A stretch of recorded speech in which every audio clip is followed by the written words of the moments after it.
Hello friends, கோவக்காய் fry இந்த மாதிரி ஒரு முறை ட்ரை பண்ணுங்கள். அப்புறம் டன் கணக்கில் வாங்கி சாப்பிடுவீங்க. அந்த அளவுக்கு டேஸ்ட்டு சூப்பராக இருக்கும். இது வெரைட்டி ரைஸு, சாம்பார் சாதம், ரச சாதம், தயிர் சாதத்தோடு வச்சு சாப்பிடும்போது டேஸ்ட்டு சூப்பராக இருக்கும்.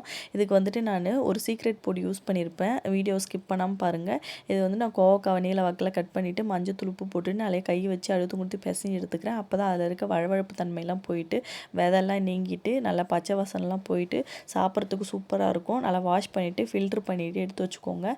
ஒரு கடாயில் வந்துட்டு எண்ணெய், கடுகு, கடலைப்பருப்பு, உளுத்தம்பருப்பு, சீரகம், கொஞ்சமாக வந்துட்டு கருவேப்பிலை, வரமிளகாய் ஒன்று ஆட் பண்ணிவிட்டு நம்ம வாஷ் பண்ணி வச்ச கோவக்காய் வந்துட்டு இதில் ஆட் பண்ணிக்கோங்க.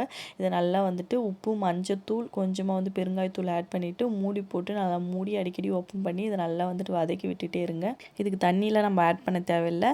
நீங்கள் வந்துட்டு நல்லா வதங்கணும். இது நல்லா சுருண்டு வரணும். அப்போ தான் டேஸ்ட்டு சூப்பராக இருக்கும். இது நல்லா 90% வந்ததுக்கப்புறம் கொஞ்சமாக வெறுமிளகாய் தூள், மல்லித்தூள் ஆட் பண்ணிவிட்டு திரும்பவும் இதை நல்லா வதக்கி விட்டுருங்க. லாஸ்ட்டாக வந்துட்டு நான் சீக்ரெட் பொடி சொன்னேன் இல்லையா, இட்லி பொடி ஒரு ஸ்பூன் போட்டுட்டு சர்வ் பண்ணி பாருங்கள். டேஸ்ட்டு சூப்பராக இருக்கும். ட்ரை பண்ணிட்டு எப்படி இருக்குன்னு மறக்காமல் கமெண்ட் பண்ணுங்கள். ஹெல்த்தியாக சாப்பிடுங்க. லைஃப்பை ஜாலியாக என்ஜாய் பண்ணுங்கள். தேங்க்யூ.